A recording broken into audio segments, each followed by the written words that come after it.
Now, okay, so great. So welcome to class. Appreciate everybody being on tonight. So we got a lot to talk about. Hopefully, I got word late last week that I was finally upgraded to a full license for Zoom, so we shouldn't get kicked off. I thought that had already happened, but I don't know if they gave a license to somebody else, whatever the case is. So hopefully now we are all set. We won't get kicked off. We can go straight through. I know how aggravating that is. So any questions about anything you've read or anything coming up before I got a few announcements, but any questions about the material or the course moving forward? No, Okay. Anybody else? All right. Well, let me share my screen then. All right. So these are the last two chapters before you have your first exam on Tuesday. So we're going to talk a little bit about that and then we'll dive into the material. Okay. Okay, so announcements. No quiz this week. Okay, obviously I want you to focus on your exam, everything from chapters 1 through 5. So we'll cover a big chunk of most of chapters 4 and 5, give you a good foundation, right? You should still be reading, right? You'll have all the PowerPoints, all of that good stuff. Okay, so but I already finished it. you already finished what? 4 and 5. You finished reading, is what you're saying. Yes, I finished the readings and the quiz. Right, exactly, right? So that's how we set it up. So like you do the reading and the quizzes before we discuss, right? So you come to class ready to discuss. So you're ahead of the game, right? So you're ready to go. So the goal is to talk about chapters 4 and 5 tonight. We've already talked about 1 through 3. So right, the whole assumption, the purpose of the quiz is to kind of push you to make sure you're engaged in the chapter reading and hopefully be combining the chapter reading with our discussions in class, you're prepared to take the exam. So on Tuesday, like I said, I want you to focus on the exam. So no quizzes on chapters 6, 7, and 8, right? I'm a little bit more lenient when there's a exam, right? So you might not be as prepared, right? There's 3 chapters, plus you have to focus on getting in, studying for an exam. So I understand that. You might not be as prepared next Wednesday for class discussion because you're focused on the exam. That's okay. I understand that. Do the best you can, right? The goal is to understand as much, review those chapters for our discussion next Wednesday, but really focus on that exam. So for chapters 1 through 5. The exam is going to be taken through Blackboard. Has everybody taken a Blackboard quiz before? Okay. Has anybody taken a Blackboard quiz or test? Okay, you see some thumbs up, right? So it's no different than an exam, right? The parameters are different. It's no different than a quiz. The parameters are different, but you're still going to log into Blackboard, just like you'd find the quiz, you'd find exam 1. Okay, the difference between exam 1 and obviously the quizzes you can take as many times as you want. The exam doesn't work that way. Once you start the exam, you have to take it in one sitting. You have 90 minutes to complete the exam. I'm finishing up the exam now. There'll be approximately between 65 and 70 multiple choice questions, right? So you'll have, go ahead, Benjamin. Is every single question multiple choice, or are there going to be anything else? No, there's going to be multiple. It's all going to be multiple choice. I'm going to test your skills, your academic skills in other areas on your apply your knowledge assignments and things like that. I don't anticipate on exam 1. They're not on exam 1. Exam 2 will be multiple choice. On the final exam, there will be some short answer or essay questions. Just to kind of round out, just to make sure you're understanding, you can write, think critically, things like that. But the first 2 exams are going to be multiple choice. Okay, good question. The exam will open up at 7 a.m. Okay, it will close at 11:59 p.m. So once you sit down and you start the exam, you will have 90 minutes to complete it. Okay, go ahead, Benjamin. Is it all in a specific time zone? Is this in Central or Eastern? Everything's based on your on the college's time is Central Time.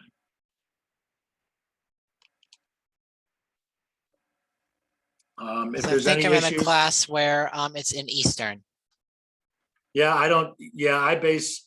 I teach at different institutions, and I base it on where the institution's located. So I have Northwest Florida, Dominican University, Colorado Tech, the different schools that I've taught or have taught at. You know, it's based because that's what the students expect. I don't want to, and I'll clarify that in the posting as well. I'll send out a reminder to make sure everyone takes the exam. But once you sit for the exam, you have 90 minutes.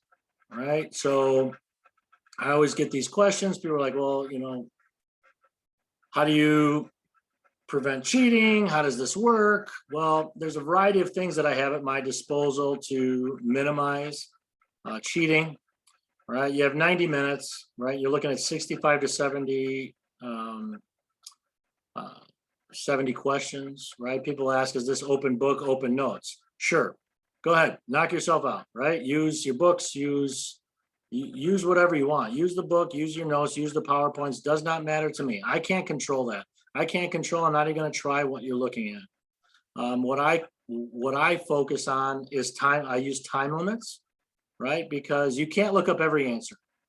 You just don't have the time to look up every answer. By the time you look up one answer, you could have 3, 4, 8 minutes go by, right? And you're going to be dead in the water, right? So the goal is that you're prepared, right? You might not know the answer to every question, or maybe you will. But those ones that you struggle on, maybe come back to, or maybe guess and mark. That way you can come back to it. But the expectation is that you're prepared for a bulk, if not all of the exam, right? Because you don't have the time to look up every answer. In addition to that, you get one question at a time, okay? So you don't get to go through and just look at all these questions all at the same time. Why do I do that, right? Because I don't want two students sitting side by side or coordinating and saying, okay, look at all these questions. Let's look at them and answer them together, right? Because you're only getting one at a time, okay? So, and I tell you this because number one, right? I don't want you to think one thing and then go into the exam and it look different. I want you to know exactly what the exam is going to look like. Okay. So you're going to get one question at a time, right? You need to be prepared for all the material, right? To be able to answer as many questions as you can without looking them up. And then I randomize the questions, right? So between the time limit, the one question at a time, and the randomized questions, nobody will get the same exam as anybody else, right? The questions will all be random. There's a pool of questions, right? So not everybody gets all the same questions all at the same time, right? You get them all randomized. So that's how I run my exams. It works very well. My exams are not designed to trick anybody. My exams are set up to test your knowledge. I wanted to make sure you understand terms, concepts, you can apply them. And if you can do those things, you'll do well. If you don't prepare, you will not do well, right? I'm telling you, if you try to just wing it, and you say open book, open notes, I can figure it out, it will never happen. Students, and smart students, they fail exams all the time because they just don't prepare for the exam itself. Go ahead, Benjamin. So regarding the there's a question on Plessy versus Ferguson. It had the book, I think, had the answer as Brown versus Board of Education, and it was wrong. It was actually Plessy versus Ferguson on the quiz. Okay, so on the quiz you just took on civil rights, so those kind of things, if something happened where the wrong answer was marked, let me know. So just send me a quick email, and I'll go back and look at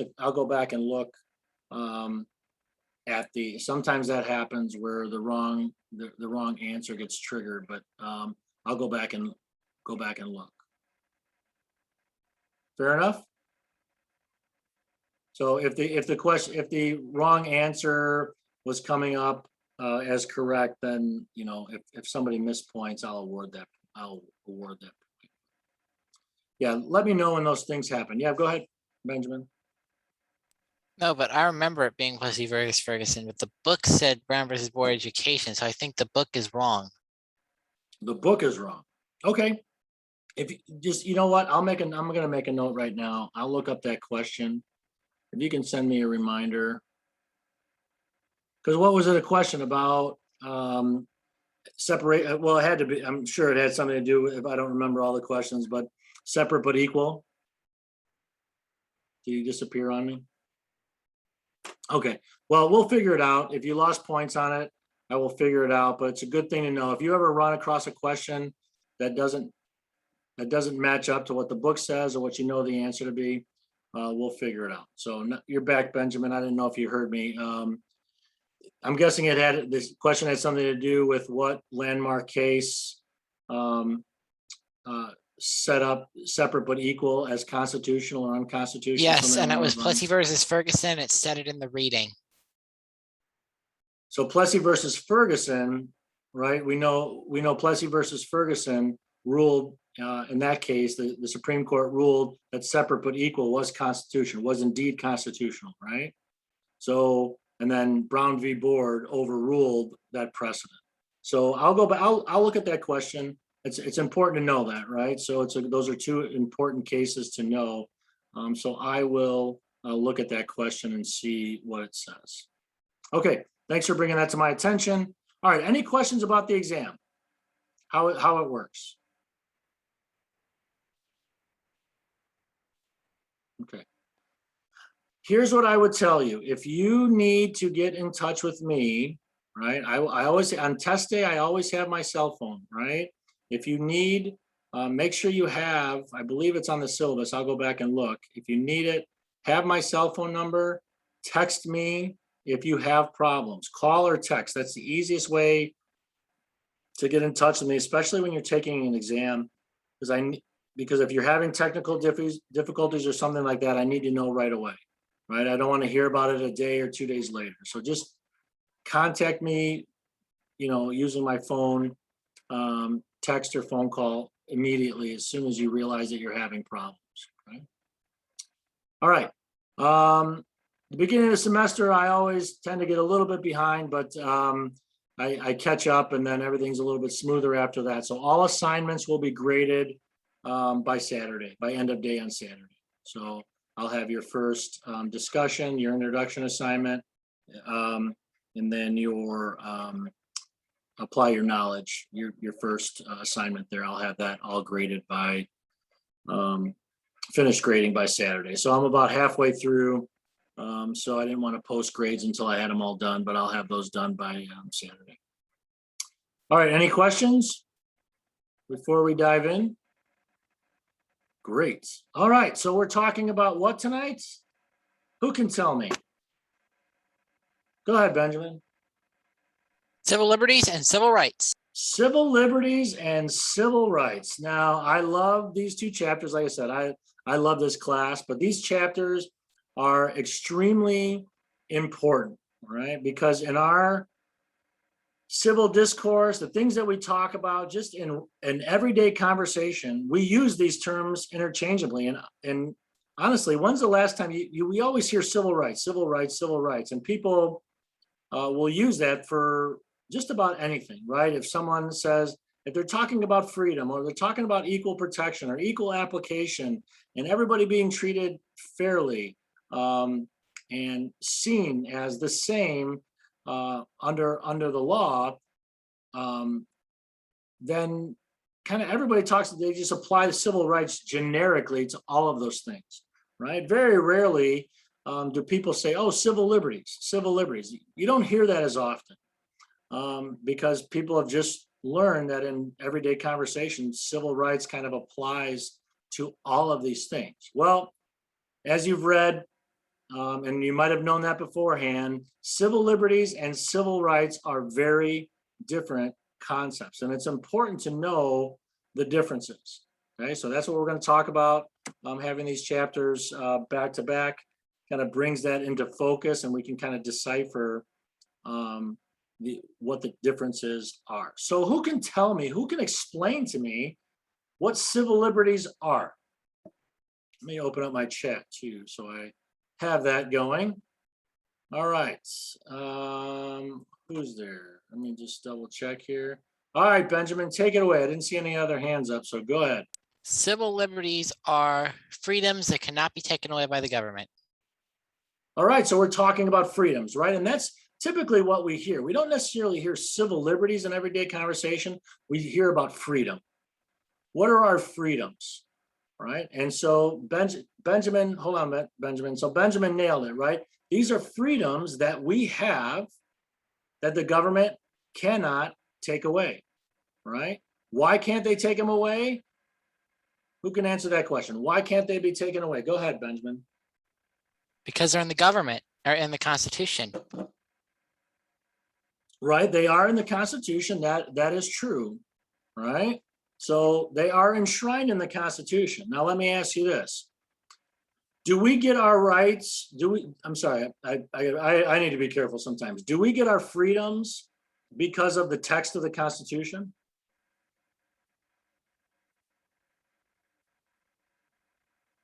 What do you think? Think back. Remember, I told you those first couple chapters, we're going to keep seeing them, right?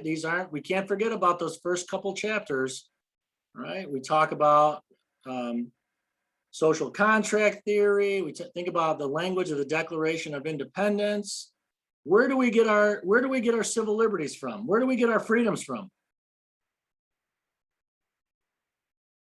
I'm looking at the chat too. If anybody wants to type anything in the chat, I can follow that as well. So where do these freedoms come from? Because this is a common misconception, and I'm not beating you up, Benjamin, right? Because this is a really important concept. These freedoms are enshrined in the Constitution, but where, from the framers' perspective, from our founding, where do these freedoms come from? They're God-given. Thank you, Sebastian, right? So they're God-given, right? They're natural rights. They're natural freedoms. We're born with them.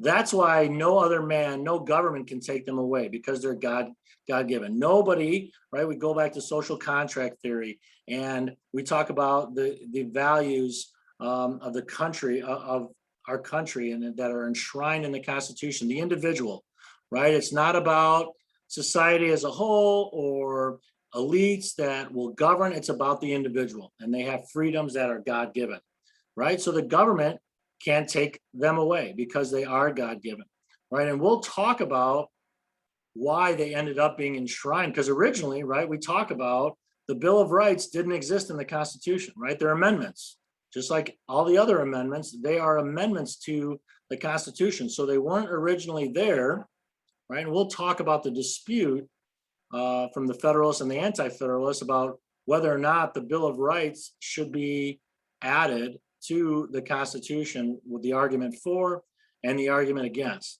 right? So civil liberties, as we're getting back to what Benjamin had to say, civil liberties are these personal freedoms that are protected for all individuals, right? They involve restraining government power, right?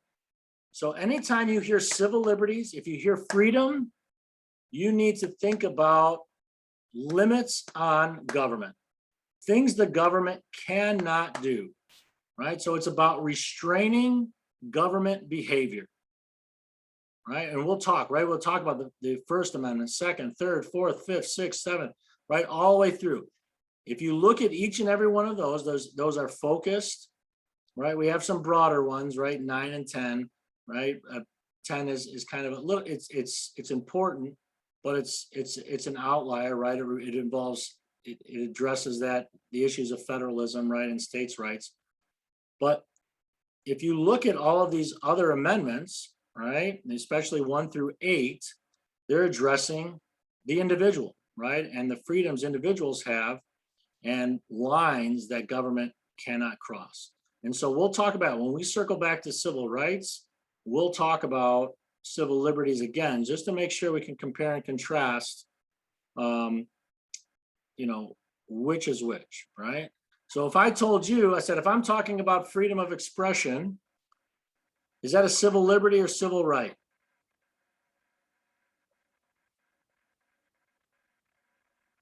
Freedom of expression, civil liberty or civil right, based on your reading and what you know. Civil liberty. It's a civil liberty, right?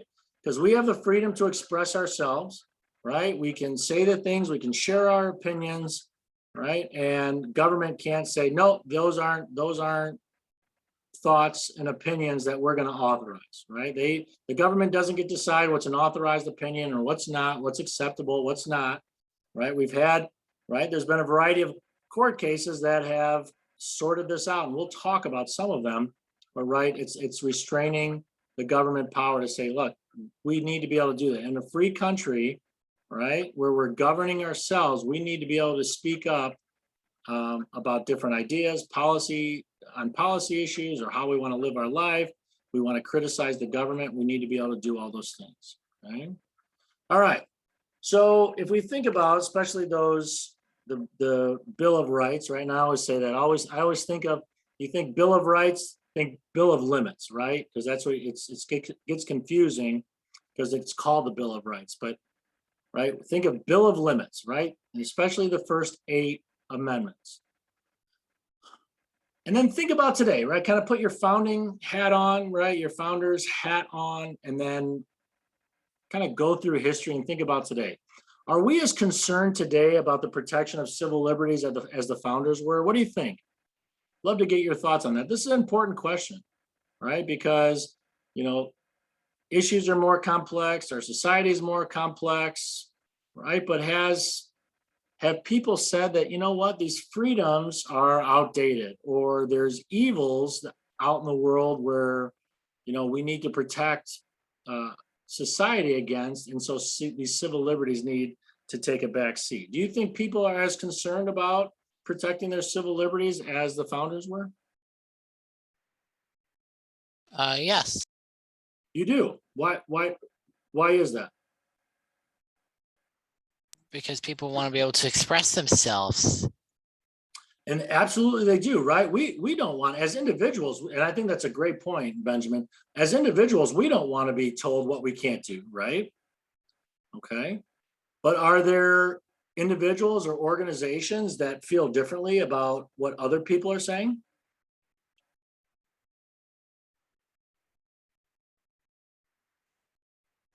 Yes, especially with the Second Amendment. For the Second Amendment, okay, so we'll get to the Second Amendment. So what about the Second Amendment? Do people aren't as concerned about these days as far as upholding that freedom? The right to keep and bear arms. Right. So what is it that people are saying that the Second Amendment isn't? What are they saying about the Second Amendment to kind of control or limit our freedoms? A lot of it is relating to like school shootings and people purchasing guns and Right. misusing them. Right. So it's this idea, the argument, some individuals that you point out, some individuals are, trying to say that, right, this is more important, right? The school shootings, murders, gun violence, gang violence, whatever the case might be, that's more important than your Second Amendment freedom. What do you think about that? Does anybody want to play one side or the other? What do you think? Should we want to give up our Second Amendment freedoms to in the attempt to control gun violence?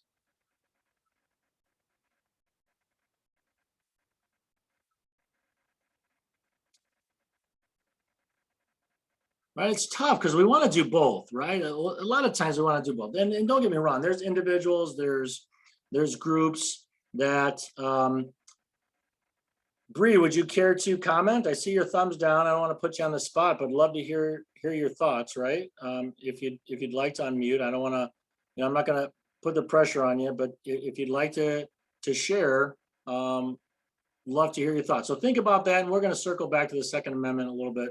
Anyway, we'll talk more in detail about it. But there's individuals, there's groups out there that want to do away with the Second Amendment, right? There's others that say, right, there's no way, right? There's no way you can live in a free society without the Second Amendment. right? And then there's a lot of shades of gray in between. Individuals, groups that say, okay, some gun control is warranted, um, but sometimes government goes too far, right? We talk about the types of guns. We get into that conversation. I think sometimes we go down a rabbit hole with, um, what's commonly referred to as assault weapons, right? And that's a whole nother conversation about, that just using that term and how accurate that term is and whether it's accurate at all. So kind of go down this rabbit hole of assault weapons. So sometimes assault weapons, and I'll just refer to them as that because that's kind of the common terminology. But right, those military style, people say, well, military style, we don't need these types of weapons. Well, why? Where do you see that limit? What is the government trying to accomplish by outlawing these things, right? So we're going to talk a lot about that when it comes to civil liberties, this push and pull, right? Because it's all of these cases that we're going to talk about, these issues ultimately make it to court. Why do they make it to court? Because there's competing interests. There's government interest, there's individual interest, there's interest among groups, private entities, right? And the courts are trying to figure out how to balance all of the freedoms of all the parties involved, or the interest of government to be able to take certain action and say, okay, well, is this government action warranted? Is this something that the government should be doing? And if so, is it working to minimize the impact on individual freedom? Let's say, Bree, thank you. I wouldn't want to give up my right to bear arms in case government getting corrupted, or for my own safety towards things like gang violence. Even if we ban guns, people would still get their hands on them legally or illegally, right? And that's a argument that is solidly on that side of, right, why the Second Amendment existed in the first place, right? Tyranny, government, but and then you have the added component of personal protection, not just against government, but others, right? People that would want to steal property, and things of that, or harm you physically, right? So this idea of how can you do those things, right? How can you engage in self-government without the Second Amendment? So we'll get back to that. But, there are groups, there are individuals that, right? Let's think about college campuses, right? That want to limit what kind of speakers can come to college campuses, right? And if they don't like that particular brand of speech, then they feel that there should be shut down or banished to some, facility on the outskirts of campus or outskirts of town, things like that. Even colleges and universities have even implemented free speech codes, right? Or free speech zones. What can be said, where it can be said, right? And right, there are a lot of court cases surrounding that. So I think to kind of wrap up here, Benjamin, I think, was onto something, right? We care about our rights as individuals, right? But sometimes as a society, when we look at what other people are doing or what other groups are doing or saying, sometimes we say, wow, maybe they shouldn't be able to say these things, right? And so I don't know. I don't know if everybody in this country is as concerned about civil liberties as the founders were, but I know for sure that there's a lot of individuals that are, right? And probably a bunch of individuals in between. So, right, and one thing that we constantly have to be competing with is technology, right? What about our cell phones, right? What should phone companies turn over to the government as far as our text messages or emails or whatever the case might be, right? We deal with Fourth Amendment issues, right? So technology plays a role. Think about cases that are being solved with genealogical DNA, right? That's where people just go out there and they put out a DNA sample and they find people that are connected. There's no warrants or anything like that, right? But we have that technology now, and it's something that we need to be mindful of when it comes to technology, and and the courts wrestle with that as well. Is technology, or is the courts understanding of civil liberties keeping up with technology. Okay. All right. So move on. Really good thoughts. So very good job, right? So we understand civil liberties, right? Limits on government. Civil liberties means limits on government. Remember that, because I'm telling you right now, you will get a question on the exam that asks you, right? What's the definition or something along those lines? What is the definition of civil liberties? Know it, okay? Please know it, know it, know it. You shouldn't get that question wrong. All right. So as we talk about, we're going to talk about some of these liberties, right? Because it's important. It kind of illustrates the extent of these freedoms and how the Supreme Court, typically the courts get involved in deciding whether or not the government is overreached. So the protections originally listed in the original Constitution. Writ of habeas corpus, right? Literally meaning you have to bring the body. What does that mean? You have to bring the body. Where? What bodies? Where? What are you talking about? We talk about writ of habeas corpus. Any idea?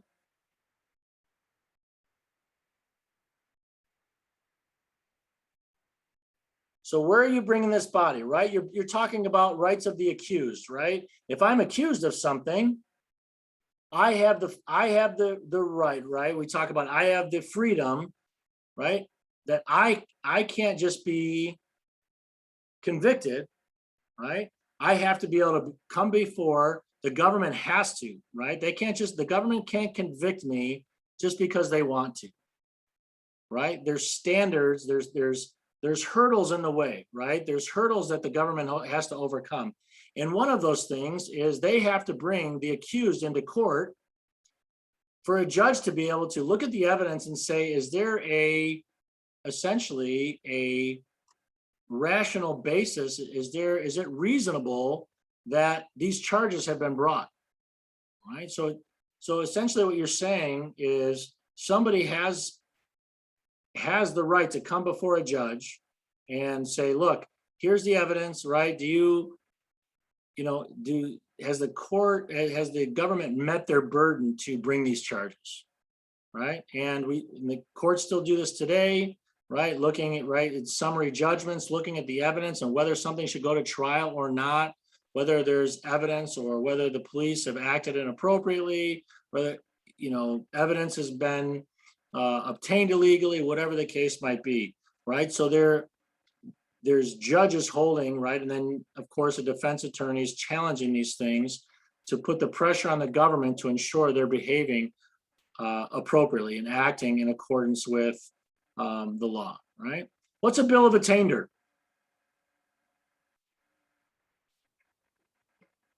Anybody ever heard that term? What does that mean?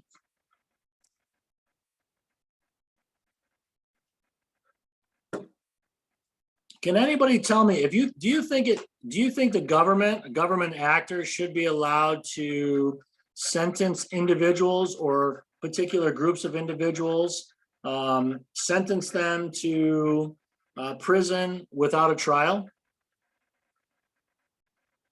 Does anybody think that's a good idea? Get a thumbs down here. Anybody want to chime in and say it's a good idea? Yeah, I didn't think so, right? We frown on that, right? Government being able to say, okay, no, these people, this group of people, yeah, they're bad actors. We're gonna imprison them. Well, no, you have a right to a trial, right? You cannot imprison individuals or groups of people without a trial, right? So the Constitution has said that that's not right. These are freedoms that you have, right? Government can't come in and say, no, you're guilty without providing evidence, making their case, without you being in the courtroom, being able to challenge the evidence and things like that, right? All right, ex post facto law. What's an ex post facto law? Think about what that says, right? Ex post facto. Right? After the fact, right? So if you want to do something so if the government wants to do something after the fact, okay? Has anybody ever been caught speeding? All right, I don't know, no, some people haven't, good for you, that's awesome. All right, so Bree and I, maybe it's just Bree and I, we're these fast driving criminals, I don't know. But if you have or you haven't, good for you if you haven't. You know, it's one of those things where you get caught speeding, right? You know, typically, you know, you've broken the law, you've gone too fast, you get pulled over, maybe you get a ticket, maybe you get a warning, whatever the case might be. Maybe the police officer lets you go, whatever the case might be, right? But a lot of times, you know, right, the speed limit's posted, right? So this is a very, right, we talk about traffic, you know, we talk about traffic laws, but it's kind of a, it's kind of a rudimentary example to kind of make my point, right? So if you talk about, let's say the speed limit was 70 miles an hour. So on the highway, I'm going 70 miles an hour, and the speed limit's 70 miles an hour, but you know, the police officer notes my license plate. Oh, you know, Mike Sweeney, he's got his license plate. He was going 70 miles an hour just now down this road. Well, who cares? It's the speed limit 70 miles an hour, right? Well, what if Mike Sweeney is this guy that some government actors don't like too much, and somebody proposes an ordinance or a law that says that, you know, that speed limit needs to come down to 65 or 60 miles an hour, right? And it passes. Now, if the government were to come back to me and say, well, we just passed this law, the speed limit's 60 miles an hour. Okay, I wasn't going. When did this happen? Well, this happened today. Well, I wasn't driving on that road today. Oh, but last week you were, and last week you were going 70 miles an hour. You were speeding. Right? So you're changing the law after the fact to penalize somebody that you want to penalize, right? So you're changing the law to essentially entrap somebody, right? And saying, look, right? And we can see how the founders would want to limit that, right? We don't want, the government can get very tyrannical at that point, saying, right, we're concerned about bad actors in government, right? Bree talked about government being corrupted. Right. Well, what if the government can say, you know what, I'm going to create laws and then apply them, right, retroactively to things people have already done.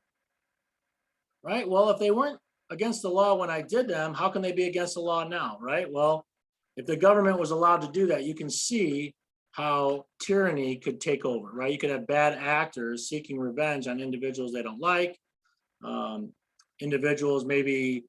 individuals that have run against them for their seats, whatever the case might be, right? So we don't want that. All right. So in your book, you read about the Bill of Rights, right? The Bill of Limits, and at the founding, right, where these Bill of Rights were applied, right? And were the Bill of Rights originally limited, only applied to the national government? No. Or they were only applied to the national government, right? The states weren't subject to the Bill of Rights in the Supreme Court's original understanding of the Bill of Rights. Why? Because the First Amendment, right, when we talk about the Bill of Rights, it discusses, right, that Congress, right, the federal Congress shall make no law. It didn't reference states. So the courts interpreted that to mean that the Bill of Rights only applied to actions of the federal government, okay? So there was a very important case, Barron v. Baltimore, right, in 1833. Baltimore was being built up. Dirt was being dug out as more buildings were being built, houses were being built, and Barron owned a wharf, right, in, I think it was Baltimore Bay, I don't remember the name, but he made his living off ships essentially leasing or paying rent to come in and pull into his docks. They would pay him money. Well, when this dirt, as Baltimore was being built up, this dirt would build up in the bay, right? And ships could get grounded, right? It became too shallow for the for Barron to make any use of it, right? So he sued the city of Baltimore, right, based on his property rights, right? The fact that his property was essentially taken from him without compensation.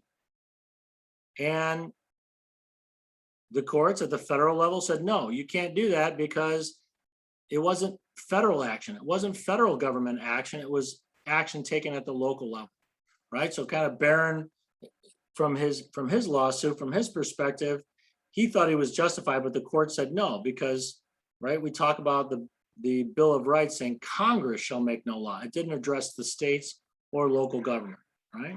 Well, that all changed with the 14th Amendment, right? So we have this idea of incorporation, right? So this theory of incorporation, the fact that the 14th Amendment, right, the language in the 14th Amendment that says that a state shall make no law, and basically this uses the same language as the Bill of Rights, but implements the language that a state cannot do these things, right? So the courts interpreted that to say, okay, well now, based on that language of the 14th Amendment, we can essentially reach into the state actions, reach into local actions based on the language there. Does that make sense?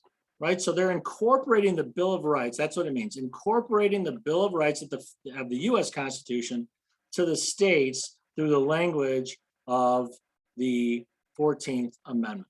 Okay, so you're talking about the 14th Amendment's due process clause, that being used to apply the Bill of Rights to states and local governments. Okay. So you see, right, you see this language of the 14th Amendment, Section 1, no state shall make or enforce any laws which shall abridge the privileges or immunities of citizens of the United States, and it goes on, right? So instead of saying Congress shall make no law, right now it says a state cannot do these things, right? So it's saying the states cannot do this, right? The states cannot abridge freedom.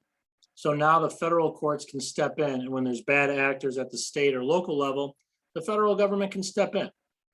All right.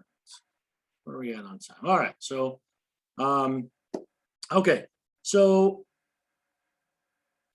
a lot of our conversations, our civil discourse today, they're basically taking national tone, right? We're talking about a lot of issues nationally, right? We're talking, what are some of the issues we're talking about nationally now? Who can give me some examples?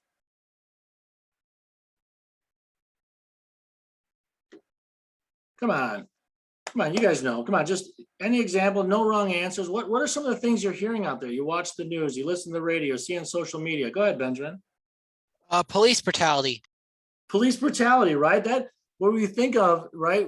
Police is a state matter, right? The state empowers local governments to essentially do most of the policing, right? So a lot of the policing is done at the local level. So you get a bad actor or a perceived bad actor at a police department, or several bad actors at a local police department, right? It becomes a national issue, right? So we're having a lot of these conversations at the national level. Okay, well, what can be done at the national level, right? What can we, how can we address this issue in Congress, or, how can the federal courts address this issue? What else? So that's a good one. We're talking about that issue nationally. What else? Rights for people with disabilities.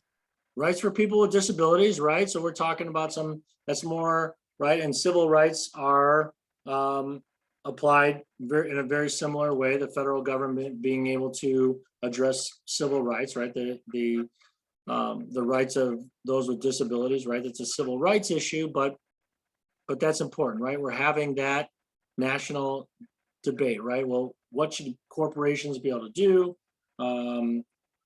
What are some national standards for building homes, and things like that, right? Where disabled people can live, how many apartments or hotels have to have, rooms, condos, apartments for those Rooms with for disabilities. wheelchairs.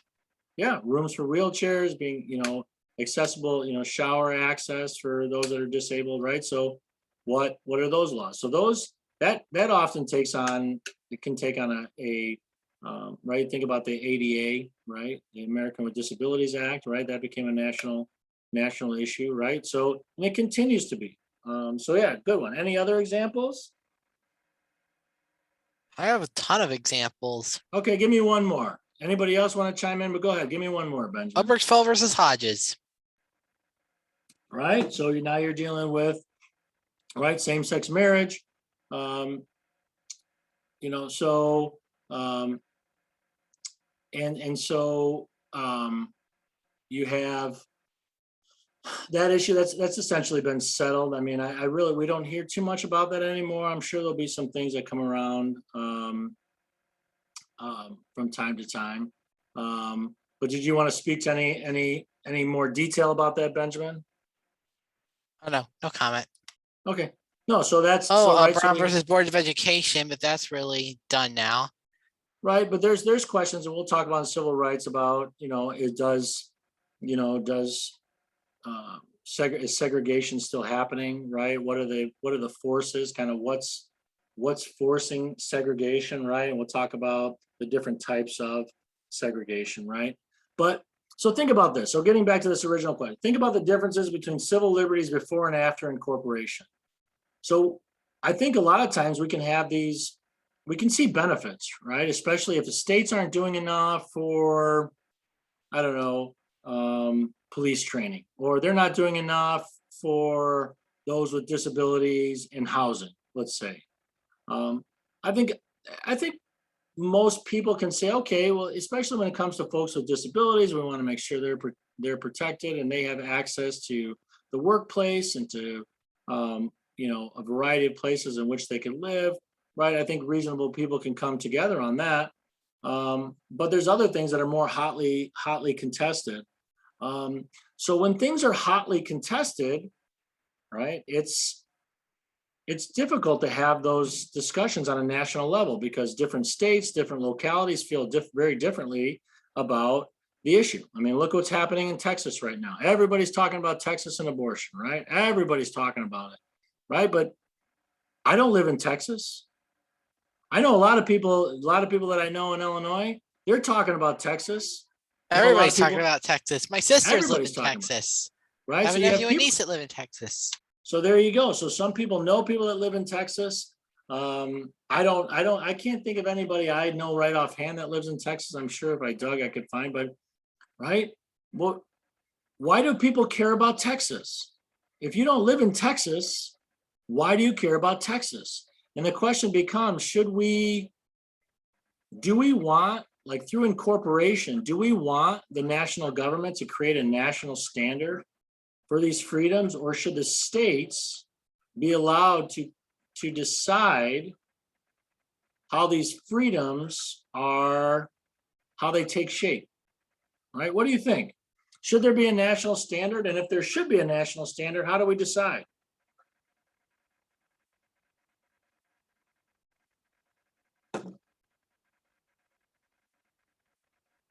Let's take the Second Amendment, right? If you have a stronger Second Amendment state, right?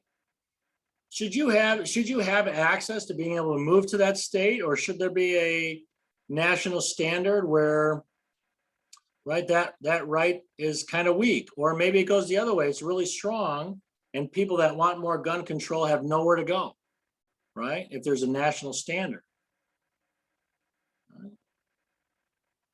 So what do you think? Should we have more national standards, or should we allow for these political subcultures to make more decisions? And can we be okay with that? Is society capable? Is our society capable of allowing individuals in other localities or other states to govern themselves differently than you would want to, or you would want to be governed? What do you think? It's a tough question, I know.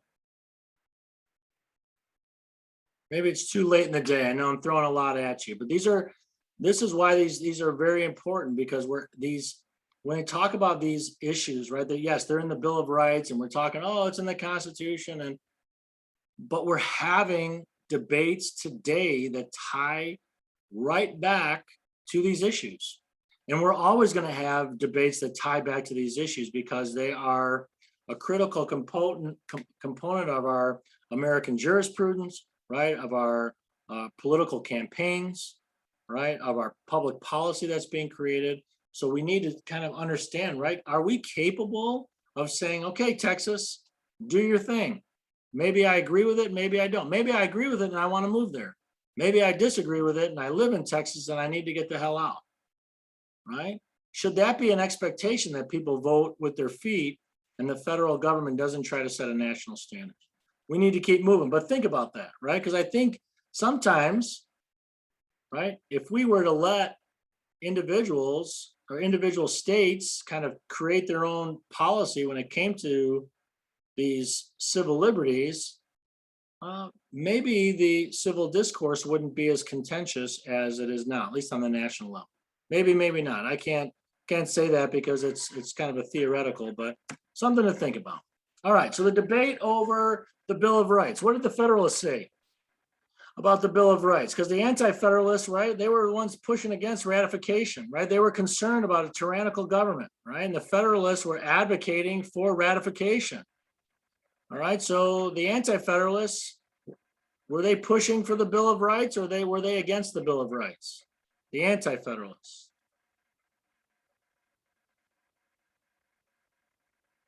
Anybody remember?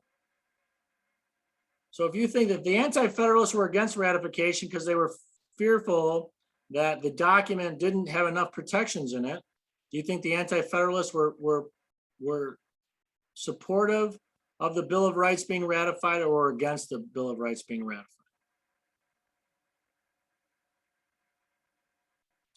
They were for, right? They wanted additional protections, right? They wanted to ensure, right? The Federalists were making the case, no, you don't need the Bill of Rights, right? You have checks and balances, you have separations of powers, right? In the states, you have the horizontal checks and balances. We talked about federalism and the vertical checks and balances too. And in addition to that, there's so many different factions, right? You're not going to have people being able to get together and kind of take over government and run with kind of mob rule. It just won't happen. There's too many variables that'll prevent the government from behaving badly. Well, the Anti-Federalists said no, like we need to have this bill of limits in the Constitution. It needs to be ratified. We want additional assurances that the government won't behave badly.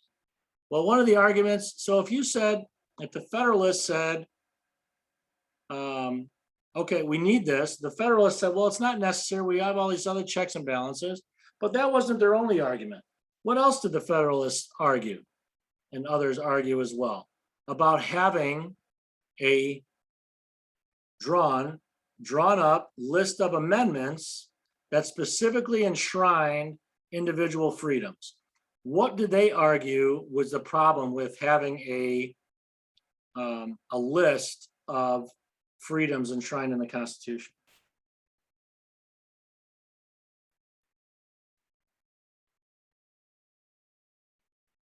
Does anyone ever go to the grocery store? Anybody ever go shopping? Anybody? Maybe you have, maybe you haven't. Your parents have gone, right? You know people that go to the store, right? We all know. So have you ever made a shopping list? Right? So what's on that shopping list? Things that you need, right? Things that are on your mind, things that are important to you at the time, right? And let's say you go to the store and you get everything on that list, right? And then a few days later, it's like, oh, I was just at the store. I forgot something. Well, it wasn't on your list, right? So it couldn't have been that important. You didn't need it, right? Same kind of argument was made here is, right, if you have a defined list, that's all you're thinking about, that's all you're concerned about with today, but freedoms aren't limited to just the things that are enshrined in the Bill of Rights, right? You have other freedoms you might not even contemplate or know about that might come about through government action, and you need to be able to protect yourself. But having the courts might say, well, might come a time where the courts say, well, that's not in the Constitution, so you don't have that individual freedom based on what's in the Bill of Rights. And so that was the argument from the Federalists. But ultimately, the compromise was that the Bill of Rights or Bill of Limits needed to be ratified so that the Constitution could be ratified. But so that's an important argument, right? Is the Bill of Rights sufficient to limit government power? Right, that argument still be had, right? You kind of have the Ninth Amendment to kind of buffer that, to say, right, this isn't a, this isn't a complete list, right? But just know that these first 8 are important. Right? All right, so let's get into freedom of religion, right? Separation of church and state, right? We hear that all the time. Does anybody know where the language separation of church and state appears in the Constitution?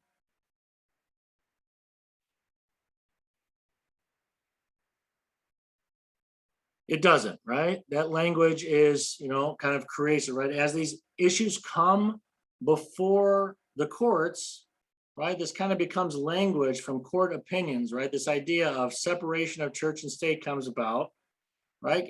Because that's a way that the courts are trying to enforce the different clauses of the Constitution, right? The Establishment Clause, right? The fact that the government should not establish a national religion, right? So the courts are trying to determine on these different situations whether or not the government is going too far, and that can essentially be seen as the establishment of religion.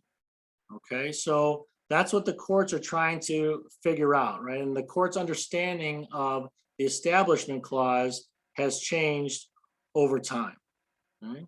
So anyone like we said, understand the Establishment Clause, that the government can't establish a religion, versus the Free Exercise Clause, that you have the freedom to worship as you please, right? There are limits there, right, when it comes to community safety, things like that. But overall, you have the freedom to practice your religion as you see fit, right? So right now we're talking about the Establishment Clause, right? Government establishing a religion, right? So if they're talking about the courts, right? So this always comes down to the courts, as I said, right? And the courts are trying to decipher, right? Here's this case in controversy. What are the facts of the case? What's at issue here? What's being argued, right? And the case here, when it comes to aid, right? Public funds being used for church-related schools, right? You have this very important case, Lemon v. Kurtzman, right? Where the courts created this Lemon test, right? And what they're trying to do is say, okay, this aid going, even if it's for secular purposes, right? Non-religious education, right? For individuals with disabilities, whatever the case might be, right? Just the fact that public funds are going to the religious school is this excessive entanglement, right? There's too much, and it can be seen in the courts at the time, right? In this case, in 1971, determined that essentially violated the Establishment Clause. The government had gone too far in providing funds to religious schools.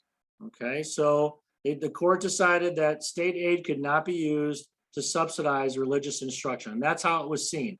Any money going to the religious school was seen as subsidizing that institution.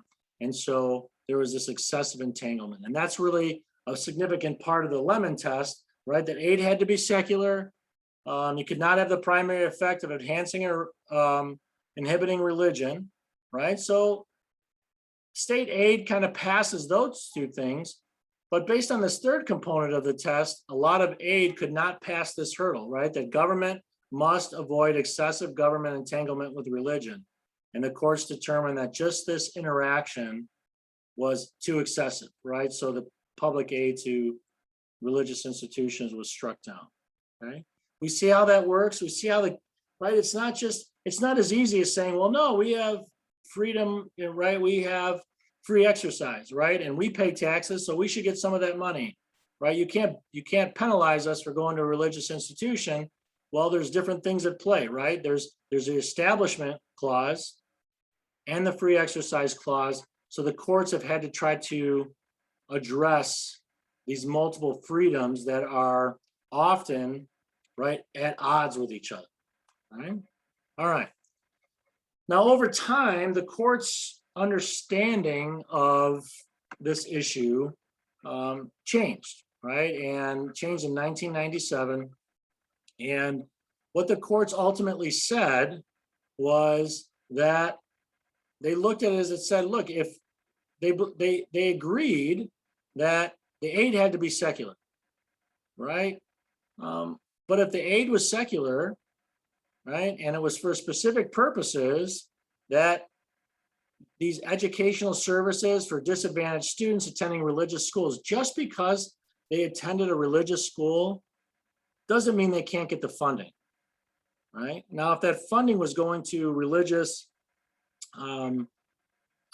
education, was going towards maintaining the school in and of itself, that's one thing. But if the school was going to secular, was being used for secular purposes, right, to not allow that public aid to go to a school just because it's religious, violated the freedoms of those individuals that chose to go to a religious school, right? Because you can have private schools that are non-religious, and those public funds could go to that school, a non-religious private school, but funds couldn't go to a religious school. So the Supreme Court ultimately decided that, right, just looking at the fact that it's a religious school and preventing those funds on that ground, on those grounds, is a violation of kind of that free exercise, right? So the free exercise won out over the Establishment Clause moving forward since 1997, right? School vouchers, okay? So this idea, right, that again, this issue continues to come up, right? We're talking a lot about, school choice, right? Where people can go to school, can they get out of failing schools? How does this work? How can they afford it, right? So this issue of school vouchers has been tried a variety of different ways in different states, localities, right? So does everybody know what school vouchers are, right? There's a variety of mechanisms, but essentially, if you're in a failing school for whatever reason, there's access to public funds you can use to go to a private school or charter school, whatever the case might be. All right. So there's been a variety of cases. There still continues to be cases. Zellman versus Simmons Harris, Arizona Tuition versus Wynn. They were addressing this issue of school vouchers. And people were saying, no, you cannot send public aid to a religious school. And what do you think? What do you think the Supreme Court said? Look at the date on those. What do you think the Supreme Court said? It's absolutely constitutional. You can absolutely do that. You cannot discriminate against a school just because it has a religious affiliation if the aid is for secular purposes, right? So you can't prop up an institution just because it's a religious institution, but families who choose to send their children there for that religious education, there's other things going on in that school, right? Disability services, science, math, field trips, right? So there's a variety of things that public money can be used for, and you cannot discriminate against religious schools simply because they're religious, right? Okay, so maybe I think it's a good time to kind of mention, a lot of times people say, no, you can't send public money to a religious school. And they think that that's the case law, and it's not, right? It's more complicated. And I want you to kind of understand that it's more complicated than just saying, no, separation of church and state. It's not that simple, right? There's a variety of freedoms that courts and legislatures are trying to balance, right? School prayer, right? Engel versus Vitale, right, says no school prayer, right? For a variety of reasons. It's, right, the administration led. And that the courts have highlighted that time and time again. Where prayer is being done, who's being led, what equipment is being used, that's very important. Because if the administration and teachers are leading school prayer, right, that's government leading prayer. That violates the Establishment Clause. But if there's a school group that has a prayer group and it's all led by students, and they have it in the free period in the library after school, whatever the case is, guess what? They can have that prayer group, right? It's not being teacher led, right? Student led, it's voluntary, right? So again, just because a prayer group is having their meetings on school property, on public school property, doesn't make it unconstitutional, right? It's who's leading the prayer, right? When are they leading the prayer? Is it going over, school property, a school megaphones, microphones, right? Speakers and the like, right? Now it gets a little murky with moments of silence, right? Moments of silence in, Wallace v. Jaffrey, talking about an Alabama law that was struck down because it was, the court said it was essentially a trying to skirt. The purpose of it was to be able to pray in school. Go ahead, Benjamin. Because I was in public school and they never prayed, but they had a moment of silence after the Pledge of Allegiance and the playing of the Star Spangled Banner. Right. So this was a landmark case, but since then, at the state level, the state courts, a lot of these issues have played out at the state level, and for different reasons, saying, look, just to have moments of reflection or moments of silence, their legislatures have been more apt to kind of, because in this case, they were very intentional about it. They were saying, oh, I can't pray in school, so we're going to have a moment of silence. So it was very clear that there was a connection to prayer, right? And who was kind of leading what could be done. But what courts have allowed are these kind of less restrictive or less kind of orchestrated or led moments of silence, right? We say, okay, we're just going to have a moment of reflection, and feel free to use the time as you will. And so states have been able to get away. So that was a big, and was that in Florida? Where was that at, Benjamin? Kenwood Elementary School in Fort Walton Beach back in 2011, 12, 13, 14.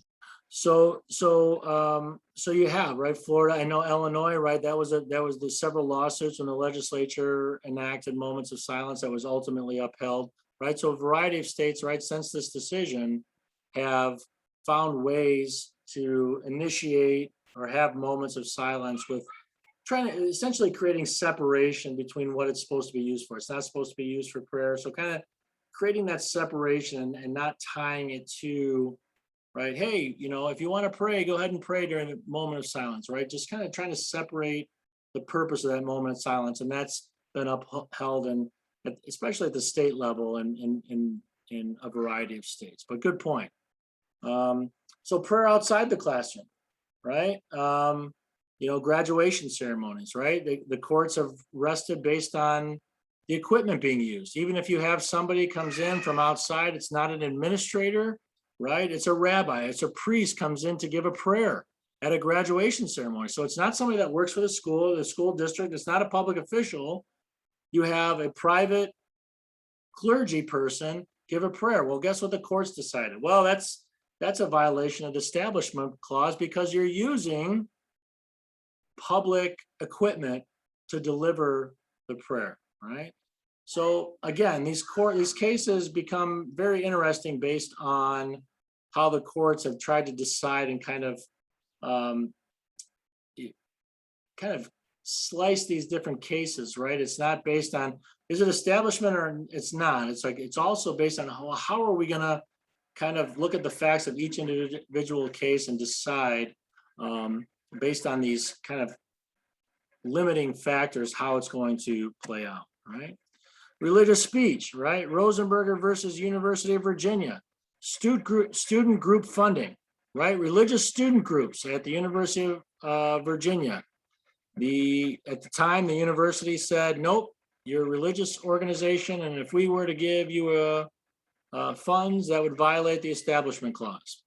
Court said, nope, if they're a student group and they meet all the requirements of being a student group, you can't deny them funding just simply because they're a religious group, right? That's a violation of the free exercise, right? So again, trying to find ways to say not to avoid violation of the Establishment Clause, but at the same time, not going so far as to say we're basically discriminating against those that have religious beliefs. Same kind of concept here, Good News Club versus the Milford Central School. At this school, any group, any organization, any individuals could rent out space after hours. But when the Good News Club came in, that was a religious group, wanted to rent out space in the public school, guess what the school district said? The school said, nope, right? Separation of church and state. Again, the court said, no, if it's open, if it's available to those in the community to rent out, right? Now you can say you can't, if the time limits are, you can't rent past 8 o'clock and they wanted to rent it at 9 o'clock. Okay, fine. Those rules apply to everybody, but you can't single them out simply because they're a religious institution, right? You have the freedom of religion, right? When it comes to issues of, we know about the Masterpiece Cake Shop, and right, using artistry to create messages that violate closely held religious beliefs, or corporations providing contraception to employees based on federal mandates, or they talk about the Affordable Care Act or Obamacare, however you want to remember it, right? Well, the court said, well, it's not just a matter of saying yes or no. They looked at what the corporation looked like. Is the corporation a large corporation with a lot of stock, with a lot of stockholders, where they really don't have a kind of cohesive value system? Or is it a closely held corporation? And the courts ruled that closely held corporations like Hobby Lobby and a variety of other corporations, that they can demonstrate that they have their corporations closely held, and they can show the values within that corporation, that those corporations don't have to violate their religious tenets, right, of whatever religion they practice, right, whatever their belief system is. Okay, so that's, again, the court's trying to figure out how to balance, right, the individual's access to contraception without violating and upholding a law that was passed through Congress, but also saying, right, where does it violate? Where does it come down to violate the free exercise clause, right? All right, you have symbolic speech, which is important, right? It's not just what's spoken, right? But it's also symbolic speech. Yeah, Tinker versus Des Moines, black armbands in a school, students protesting the Vietnam War, right? And again, the courts come back and say, well, you can't just strike the armbands because they are, you anticipate them being a problem, right? The schools need to have the extra hurdle of saying, look, are they really a problem or are they not, right? So the school district was unable to show that the school activities were disrupted. So they said the school overstepped by banning these armbands. And then you have other cases like freedom of expression, one of the most important ones. And we're having not necessarily flag burning, but we're talking about, individuals taking a knee during the national anthem, right? So they're related, flag burning and taking a knee. People see them very similar ways. Other people see different things, right? We had this civil discourse about it. But what about flag burning? Is it constitutional or unconstitutional? What do you think?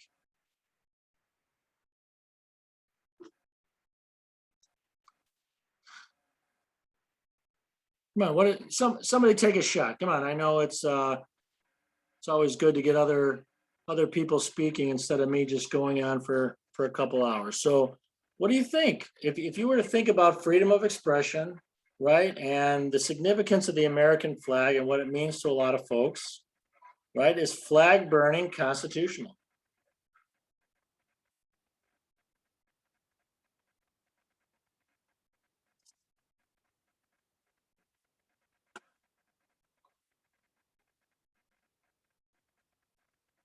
Bree, are you saying that no, you don't think it's constitutional, or you're just, or maybe was that just saying you're against it? Maybe, but what do you think? Who wants to take a shot? Who wants to be brave and step out? Type it in the chat or.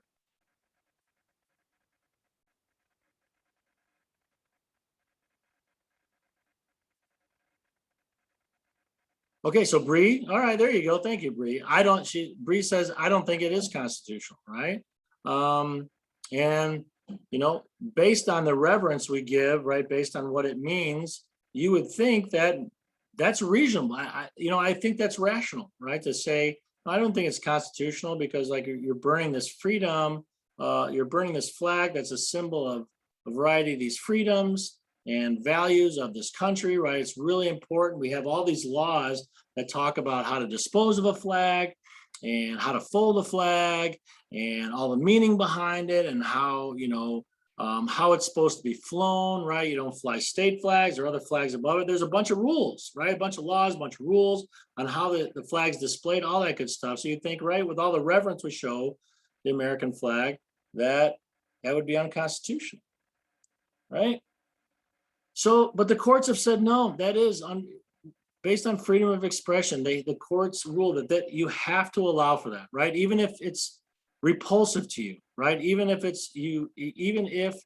you just find it absolutely despicable, that if you start deciding on something this important that you can't do it, right? That's a substantial limit on somebody's freedom to express themselves, right? So flag burning, burning the American flag is indeed constitutional. But appreciate you stepping out there, Bree, and taking a shot at it, right? Because it is a rational thing to think, well, maybe it is. Oh no, I'm sorry, did I read that right? No, I don't think it's constitutional, right? So, but right, so that's rational to think that it's not constitutional to burn it, but the courts have reasoned that you have to allow for even things that maybe shock the conscience, right? To be able to do that if we're going to have freedom of expression in this country, right? So a few things here, right? First Amendment, as it relates to what's unprotected, right? It's not, you don't have unlimited freedom to say whatever you want, right? Well, you can say whatever you want, but there's ramifications, right? There's consequences. You can't defame somebody. You can't slander them. You can't libel them, right? And say things that you know are untrue and harm their reputation, right? Because you might have the freedom to say certain things, but I have freedoms, right, to protect my reputation, right? Again, remember those things, right to pursue happiness, right? Like if you're impeding on my ability to earn a living or to do certain things or whatever the case might be, because you're spreading lies about me, I have a case against you. So not all speech is protected, is unlimited. So child pornography, right? That's one the courts have routinely said no. Like the government has an interest, right? Because the government has to show if you're going to rule against that kind of expression, right? Pornography in general, if you're going to rule against it, or if you're going to create laws that prevent it, or make certain things a crime, you have to have a government interest in doing so. And the courts have said, right, well, your right to express yourself using child pornography does not trump the government's interest in protecting children. So the government has said no. The courts have said the government has an interest in protecting children, so child pornography is unconstitutional, right? The courts can, or the government can create laws to protect children in that regard, right? The courts have also gone, when it comes to, we have a lot of conversations about where we have the January 6th Commission and did Trump incite? Did he not incite? How do we decide these things? We're using these words like incitement, but incitement has a very specific legal definition, and it's a very high hurdle to pass, right? To make that connection to incitement. The courts have modified, what you can say, when you can say it. Does your language, the things you say or the things you do, create a clear and present danger?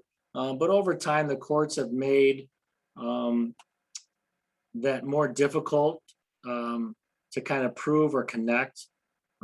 So essentially saying that, look, you can't call for people to go out and commit violence, but you really have to show that someone's language is connected to other people's behavior, and they had no choice but to follow through on the language or the the orders or demands from somebody else.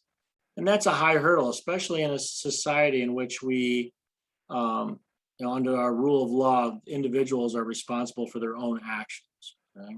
So, all right. So that kind of just wraps up some discussions about the First Amendment. We're going to go through some of these other amendments, and then we'll jump into. I'll kind of ask you guys if you want a quick break, or you want to kind of keep going and get done a little earlier. So after we're done with this I chapter, think I kind of want to keep going, get done a little earlier. Okay, fair enough. Well, I'll take a little poll and once we're done with the rest of chapter 4, but appreciate the input. So think about that. I'm going to ask everybody, you can give me a thumbs up or thumbs down, and we'll kind of take it from there. I'll kind of make the call based on your feedback. Okay. So the Second Amendment, I think several of you mentioned the Second Amendment, how important that is, right? And where people come down on the differences. So I want to talk about, right? I'm not going to argue for or against, right? That's kind of an off, right? That's kind of an offline discussion, right? Our civil discourse is going to continue to talk about all the things we addressed earlier, right? The types of guns, where people can carry, when they can carry, who can carry, all this kind of stuff, or should guns be banned, all that kind of stuff. What I want to talk about is where the two general sides of this debate come down, right? And there's a lot of shades of gray, but here's in general where the two sides come in, because it comes down to the different clauses of the Second Amendment, right? So the Second Amendment reads in full, right? A well-regulated militia being necessary to the security of a free state, the right of the people to keep and bear arms shall not be infringed, right? So we've heard this, right? You hear the people that are pro-Second Amendment or strong on the Second Amendment say, look, shall not be infringed, right? That's pretty clear, shall not be infringed, okay? Those on the other side say, well, yeah, but did you read the whole amendment? All right, a well-regulated militia, okay? And a well-regulated militia means military, okay? It means National Guard, whatever the case might be, right? And you can go on and on, you can talk about different things, but essentially what they're talking about is two different clauses of the Second Amendment, right? So you have the prefatory clause, which is the first part of the amendment, right? A well-regulated militia being necessary to the security of a free state. Stop. That's the prefatory clause, right? Why is it the prefatory clause? Because this is the preface, right? This is why, right? It's saying this is the justification for what comes next. This is the justification for how the rest of the Second Amendment is going to read. Why do we need the second part of the amendment? This is why, right? You need to have for the security of a free state, right? Right. This is why. So providing that justification for the operative clause. And the operative clause is the right of the people to keep and bear arms shall not be infringed. The operative clause is where the freedom, and this is where the courts have come down, right? In Heller and McDonald, right? That it is a individual right, right? Because of the operative clause is where the individual freedom stands. It says the right of the people to keep and bear arms shall not be infringed. They talk about the prefatory clause, just making the case for why people need to be able to keep and bear arms, because they need to be able to protect themselves against outside enemies, but also protect themselves against the state, right? If you're going to live free, you have to be able to protect yourself, right? So you kind of come down. So the two sides are those that side with the prefatory clause believe in the kind of that states' rights theory of the Second Amendment, right? That the states that as it addresses well-regulated militia means National Guard, and it can be regulated. However, it needs to be by the state level. And then those on the side of the operative clause focus on the individual rights theory, which ultimately the courts have sided with. Okay. Any questions about that? So it's just good to understand the different components of the Second Amendment, right? The Third and Fourth Amendments, right? The Third Amendment talks about quartering troops, right? Goes again about property, right? And being able to make decisions and government not being able to kind of take over your property, things like that, right? It all relates to kind of the individual property, the individual freedoms. The Fourth Amendment, unreasonable search and seizure, right? Addressing search warrants, right? And police officers having to have probable cause and going before a judge and laying out the case as to why a search warrant is necessary, right? And a judge having the opportunity to question it and decide, hey, is this right? Where is your probable cause, right? So somebody having multiple steps, having the government again have to overcome hurdles before it, right, impedes on somebody's private property. Right? All right, the rights of the accused, right? This is a big part of what we're talking about, right? How we talk about bills of attainder, right? Writs of habeas corpus. These are the things we're talking about. If you're accused of something, right? We always hear about innocent until proven guilty, right? And this is where we talk about how the government really has to overcome a variety of hurdles to ensure that those that have been accused of something really have a fair trial, that really have access to, that get the benefit of the doubt, really. So you talk about the Fourth, the Fifth, the Sixth, the Eighth Amendments, right? We talk about unreasonable search and seizure, the right to remain silent, right? Not to give testimony against yourself, right? So you can say, okay, well, no, I'm not going to answer that question because that's going to incriminate me, right? And so there's a variety of these rights of the accused, right? So you have a right to a fair trial, okay? And then we have other examples, again, where these freedoms are at odds with each other, right? You have the freedom of the press, right? It's right there in the First Amendment, but you have a competing value, competing freedom of the accused getting a fair trial, right? And we see this with gag orders, right? The press wants to be able to cover a trial, but a judge says, no, if you cover this trial, there is no way the accused will get a fair trial. So the courts have sided, unless they can prove otherwise, with protecting the rights of the accused, right? Saying the rights of the accused are more important than the freedom of the press at that particular case, right? We see the courts upheld this on many occasions with the landmark, since the landmark case of Miranda v. Arizona, right? So it's a real case. We hear about Miranda rules or Miranda rights, right? This is an actual case, right? Ernesto Miranda was arrested, right? These rape charges. I can't remember, it was something else, but rape charges. And basically he was grilled and he was grilled and he was grilled, right? Interrogated until he signed a confession, right? Well, that's where this landmark case came from, right? The investigators never told him that he had a right to an attorney.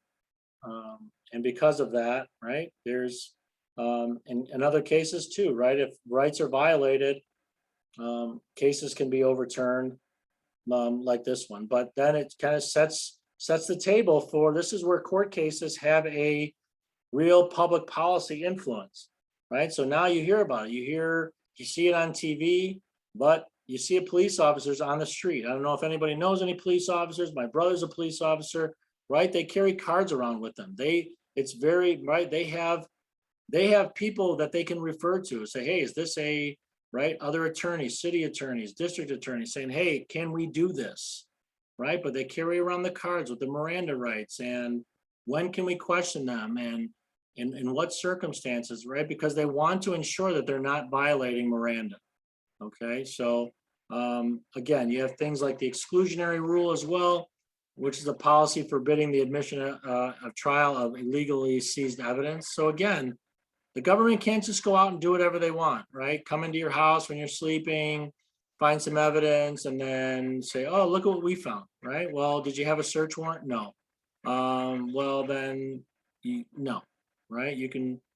A case can get thrown out on that. So, right, a lot of hurdles for the government, right, to protect individual freedoms, okay? All right, so what time is it now? All right, so it's 8:30, right? So we've been going about an hour and a half. Actually, 7:30 here. What's that? I'm sorry. I'm looking. I'm an hour ahead. I apologize. So 7:30 there. So we've been going an hour and a half. I think in the next half hour or so, we can wrap up civil rights, but I want to give you the option if you need to go grab something to eat or go take a break. We can take 10, 15 minutes, or we can kind of just cruise through. Or even So just 5 minutes. I'm sorry. Say that again. Even just 5 minutes.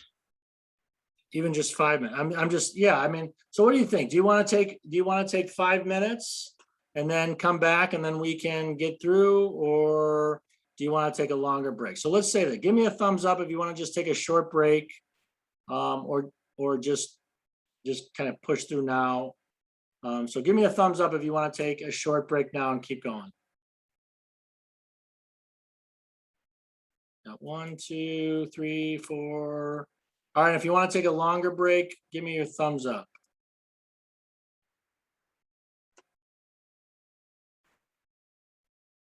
All right. I think I saw one there. So here's what we'll do. So I'm gonna stop sharing. Okay, I'm gonna stop the recording. Why don't we take 5 minutes? Okay. Let me see. All right, so we're back recording again. So we're gonna go finish up. Hopefully, appreciate you guys taking that short break and getting right back into it. I know it's a long class, and we've had some shorter classes previously, but lectures will be a little bit longer moving forward. So we'll play it by ear every week. I know every day's a little bit different. Every week's a little bit different. So we'll kind of just play it by ear, depending on if everyone needs a longer break on any particular given week, or we just kind of want to plow through with a few minutes to stretch our legs and things. So, all right, so here we go. And I'm going to keep an eye on 7:40 now. So I'm going to shoot for, if not earlier, being done by, what would that be? That would be 8:10. So at the latest, that's when we'll be done. So you guys can get on and close out your day. I know it's been a long day for everybody. So here we go. So we're talking about, so now we have to go, and we're shifting gears.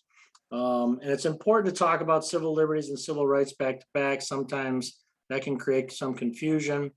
But we know what civil liberties are, right? Those are limits on what the government, right? What the government can't do, right? There's things that the government can't do. So when we talk about liberties, think of limits, think of our freedoms and things that the government cannot infringe upon. So how does that differ from civil rights, right? How would you describe civil rights? Okay, now you see kind of my definition up here, but how does civil rights differ? All right, do civil rights address what the government can't do? Make sure I get my chat here. So think about it this way, right? If the civil liberties talk about what the government can't do, right? Limits on government action, right? Think of civil rights as things the government must do, right? The government must apply laws equally, right? Must treat every individual fairly and equally, right? So under the law, right? The equal protection of the law, again, under the 14th Amendment. So, right, we talked about the civil liberties and incorporation of the state being under the due process clause of the 14th Amendment. And we're talking about the equal protection of the 14th Amendment, right? Very important civil, Civil War amendment, right? The 13th, 14th, 15th amendments. All right, so we're talking about how people are treated. If the government decides to act and pass laws that are indeed constitutional, if they have the ability to act, however, whatever law they're enacting and however that law is carried out, it has to be applied equally. People have to have it. Like I said, we talk about voting rights that are important, access to education, right? And so we'll talk about, I mean, Sebastian had mentioned Plessy versus Ferguson and Brown v. Board, right? Important as it relates to education and having access to education for African Americans versus whites. So That's what we're talking about. If the government does have the ability to act, are they applying the laws equally? Okay. All right. Let's see. Okay. So here we are. So first, we're going to talk about, there's when we talk about civil rights, that's evolved. Not only how civil rights have evolved, our understanding of civil rights, court cases, cases and controversies, but the groups as well, right? So we primarily think of African Americans when we talk about civil rights, right? And African Americans being treated fairly and equally. But that's also been the case for other minority groups, also been the case for women.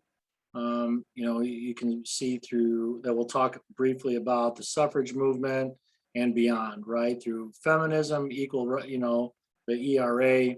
But now we're talking about things like, and we have talked about for like things with gay rights, right? Now we're talking about transgender rights. So the civil rights continues to evolve, and the different cases, the different issues, the different groups of people that are making the case that maybe they're disadvantaged and how they're disadvantaged. So those groups have changed over time. But again, are the laws being applied equally to everybody, right? So we'll start with African Americans and the consequences of slavery in the United States. Yeah, so that's also, so Benjamin, so yeah, so you're talking, right, there's all these things, right? So as there's a segment of the population that's saying, look, we have a certain need or certain demands, or there's certain things that that make up who we are, personal characteristics, whatever the case might be. And based on that, when I go to access XYZ, right? Government service, government, as I say, government service, right? I can't access it because I don't fit what they have kind of outlined, right? So maybe you call for a law to be changed so that you can have, so that you feel that you're being fairly treated, right? So yeah, so that it all comes into that all comes into play. So it's a good question, right? So we're talking about all of these issues, right? And it's a good point, because like I said, they're evolving, right? As these issues come about and they make their way onto kind of the debate stage as far as what issues need to be addressed. The civil rights issues will continue to evolve, right? All right. Yeah, go ahead, Benjamin. What about is having a statue removed the civil right or civil liberty? Because they just removed one today. Having a statue removed, is it a civil right or is it a civil liberty? To me, it wouldn't fall under, it's not going to fall under those two categories, right? But protesting to have one removed would be civil liberty, as it's freedom of expression. Right. That would be right. That would be a civil liberty. So what I would say is they're connected, right? So what you see in the removal of a statue is the result of what someone has seen as maybe prior civil rights violations, right? When we talk about the removal of statues, we're talking about past discrimination, and typically these statues represent, people make the case that they represent past discrimination. So they're a result of maybe the kind of public show of support for that recognition of that past discrimination, if that makes sense. It's kind of the outward public policy, the outward actions of government to recognize that there has been past discrimination. Does that make sense, Benjamin? So there's a connection, right? There's a connection to saying, okay, there were civil rights violations in the past, right? And how can part of saying that we recognize that has happened and we need to be better, that's kind of the argument for removing statutes, is like, we need to remove, if we're going to be better, we have to remove these statutes, right? And I'm not taking a position, right? I'm just saying that that's the argument that's being made, right? So it's connected, but I wouldn't say the statutes being removed themselves is a civil rights or civil liberties, but good question. So ratification, so we talk about, right, we talked about, you know, at the founding, the 3/5 compromise, right, and slavery being a part of the country at the founding, right, and this evolution of how, kind of have to talk about how civil rights have come about as it relates to African Americans. So starting with, right, I mean, it really did start kind of with that 3/5 compromise, calling out or the recognition of some in the country that wanted to abolish slavery, right, and how it would ultimately come about would be through kind of the start in the Republican Party at the time saying that, look, with Abraham Lincoln delivering the Emancipation Proclamation, and after with Reconstruction after the Civil War, saying these are really important, right? We fought this war. Slavery was a substantial component of what the Civil War was about, right? Maybe it wasn't the main reason leading in, but ultimately that's what the Civil War became about, right? So how are we going to rectify these issues, right? So it came about the 13th, 14th, and 15th Amendments, right? Does anybody know what the 13th Amendment was? Go ahead, Benjamin. Ended slavery. Ended slavery. What was it? How about the 14th, anybody? The Equal Protection Clause. So it involves the Equal Protection Clause, but what did it generally do? What was the purpose of the 14th Amendment, right? You have the Equal Protection Clause in there and the Due Process Clause.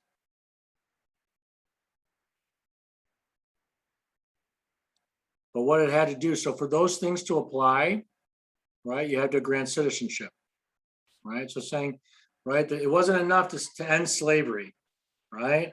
You had to go beyond that and say, look, not only, because they weren't considered citizens, right? They're like former slaves were, I mean, slaves weren't considered citizens, right? They're considered property, right? So not only saying, right, involuntary servitude was unconstitutional, but saying now these former slaves, we need to grant them, we need to bring them into society, right? We need to grant them citizenship, okay?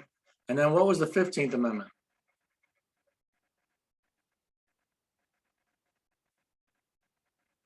Right, so being, you know, so you go 15th from, Amendment gave all men the right to vote. so having, right, being able to vote, being able to actively participate in the political process, right? Having to be able to fully participate, right? So those were important to laying the groundwork, right? They weren't the end game, right? As we're seeing today, and as we've seen right up through the 1960s and beyond, right? That wasn't the end game. That was the start of laying the foundation for how civil rights, when it came to African Americans, could be realized. Okay. All right. So just some brief history, right? You start to see this evolution after that, right? After Reconstruction, the Civil Rights Acts of 1865 to 1875, right? President Lincoln and majority of Republicans had a strong anti-slavery stance, and they were looking to position themselves to get rid of Black codes, right? They see the 13th, 14th Amendment weren't sufficient enough, right? So they had to take additional action because of things like the states were continuing to do. We're essentially ignoring, we're skirting or ignoring those amendments to say, look, we're essentially going to have, right, slavery, or we're going to have discrimination, legal, quote unquote, legal discrimination at the state level. And we're just going to basically ignore these amendments, right? So these Black codes were laws passed by Southern states immediately after the Civil War, denying most legal rights to freed slaves. So, right, finding ways to say, look, we're going to continue. Okay, we'll recognize that you're free, but we're going to deny legal rights to you, right? So trying to do whatever they could to hold on to this institution of slavery that they thought was important, right? Okay, you have the Civil Rights Act of 1872, right? The Anti-Ku Klux Klan Act, right? Saying, look, looking at specific actions, what's being done? How are these acts being carried out, right? How is this discrimination? How is this these brutal acts being carried out and saying, okay, look, if this is how African Americans are being treated, we have to create laws that address these things and allow the federal government to step in and address these things if there's bad actors at the state level. So made it a federal crime for anyone to use the law or custom to deprive an individual of his or her rights, privileges, and immunities secured by the Constitution and federal law, right? So going beyond and just saying, look, this isn't, we get it, right? It's the law isn't, the Constitution wasn't sufficient, previous laws weren't sufficient. We have to be more aggressive, right? So there's this evolution of when these rights are going to be able to be asserted and take hold, right? You have the Civil Rights Act of 1875. Again, by looking at what the behaviors were, right? Denying people public accommodation, saying, right? And if you know, we hear this word a lot, right? It appears in the Civil Rights Act and Voting Rights Act. We talk about those that legislation in the 1960s. This public accommodation was really important because it was about, right, denying African Americans access to, you know, movie theaters, restaurants, right, all of these places. So saying, look, if you have, right, you have to provide public accommodation, right? If you can go in and the public is welcome at these establishments, right, you have to allow for anybody to go in, right? And this applied to official government actions or to private action, right? It wasn't just, you know, going to a courthouse or going to a village hall, the state legislature, the Capitol building. Was for private enterprise too, because that's where a lot of this discrimination was being carried out in the private sector, right? So basically what was being said is, right, if the states aren't going to do it, we're going to find ways to do that. And what happened, right? The states continued for a while, right? For a long while, continued to say, okay, well, you stop us from doing this, we're going to do this, right? We're not just going to roll over. We're going to keep finding ways to kind of hold on to and continue to discriminate against African Americans, right? You know, when the and it's ebbed and flowed in a variety of instances. You know, talk about with Rutherford Hayes, with the withdrawal of troops from the southern states, right? The states saw opportunities to implement Jim Crow laws. So without the troops in the southern states, you know, you could have, right, the laws enacted that enforce segregation in schools, transportation, and public accommodation, right? So these things continued, right? And the situations provided opportunities to do that, right? We saw that, as we mentioned before, Plessy versus Ferguson. Separate but equal was actually institutionalized, right? The doctrine, right, the judicial doctrine that actually said separate but equal facilities do not violate the equal protection laws. Because they're saying, right, you can still get an education, right? But in actuality, what was happening, right? The facilities weren't as nice. The books were not as nice, right? And the books were out of date. So you weren't getting the best facilities.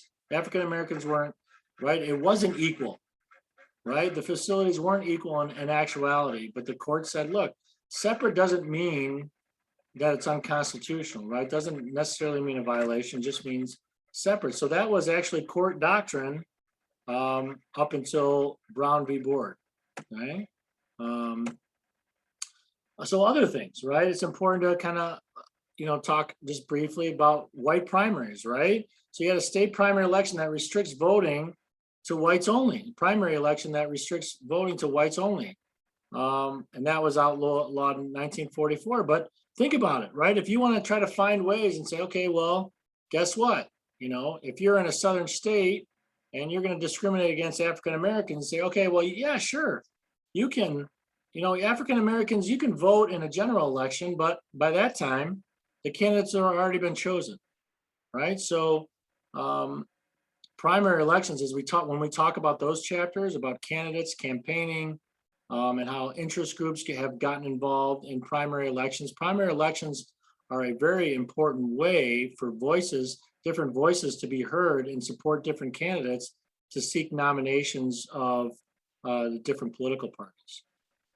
How about a grandfather clause? We've heard this, well, we grandfathered in, somebody was grandfathered in, right? But this is where it came from, right? The grandfather clauses in different states. Anybody know what grandfather clauses are?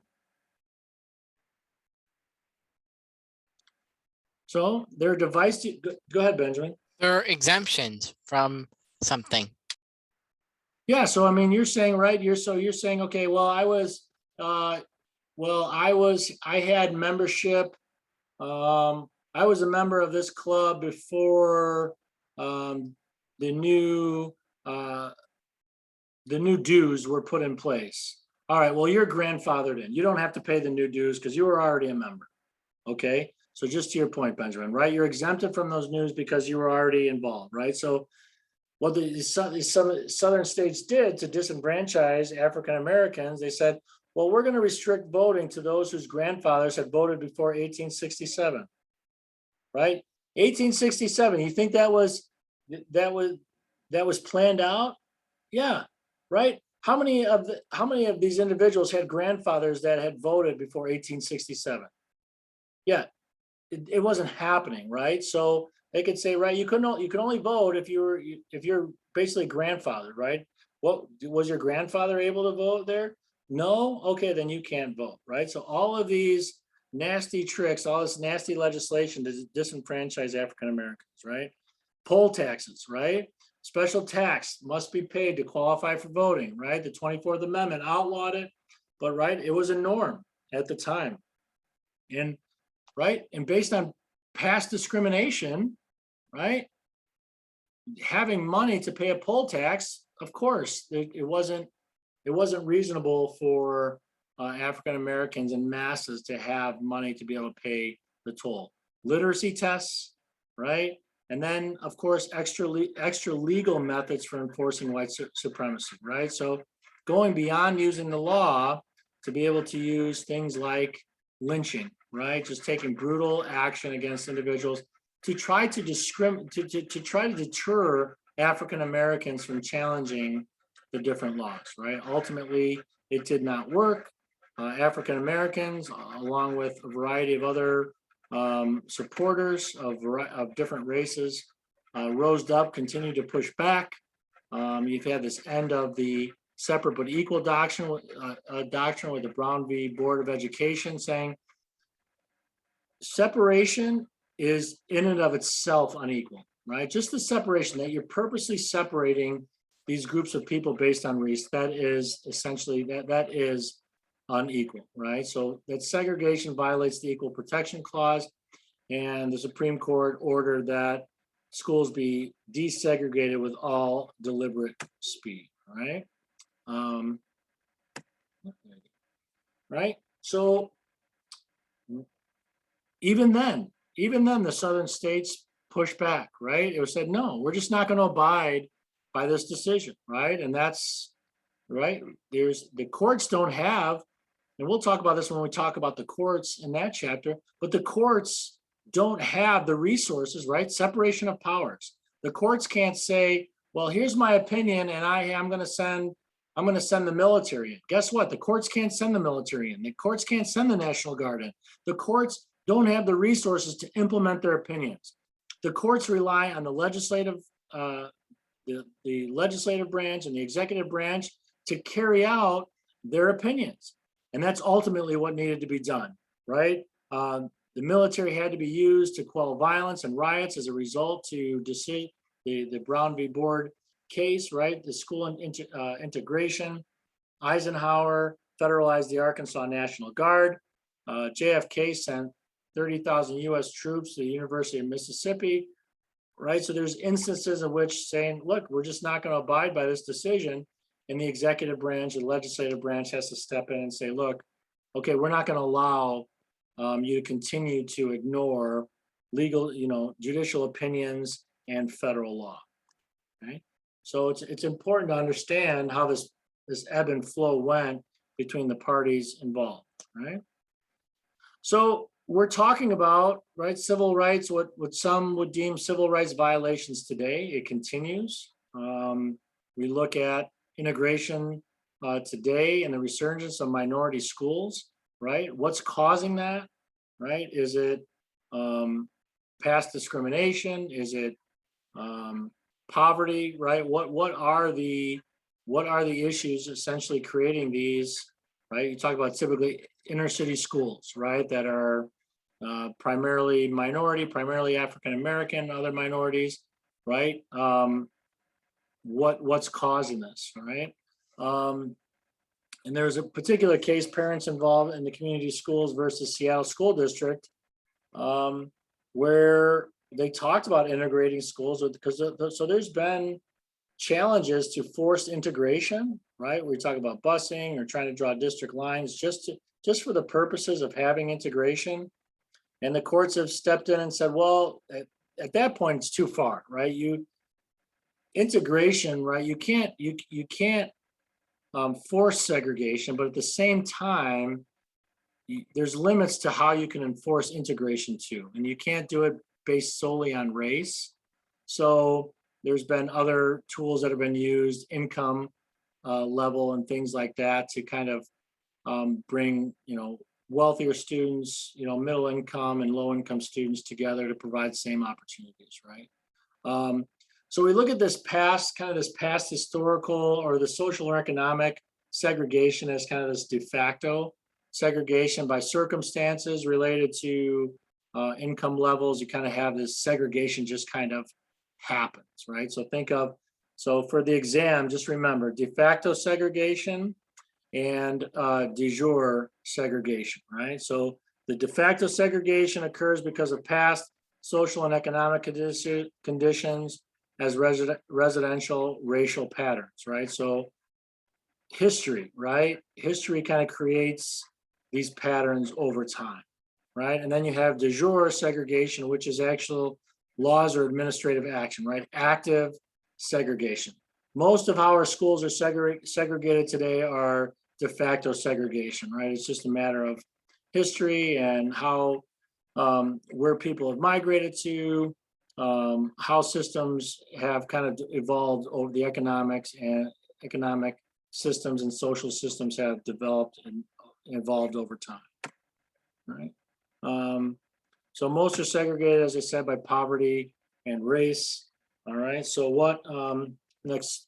So we got 5 more minutes and then we'll, like I said, if we don't get to everything, the last few slides will be online tomorrow, so you can look at those. But so there needed to be this escalation of the civil rights movement, right? Enough wasn't being done. So you have more modern civil rights legislation, the Civil Rights Act of 1957, right? Just small steps, right? Steps that could accomplish things or at least moving in the right direction. You're not going to be able to, the Congress at the time knew they couldn't bite off everything at the time. So going along, right? Creating a civil rights commission to look at some of these violations, right? You have the Civil Rights Act of 1964, forbidding discrimination based on race, color, religion, gender, national origin.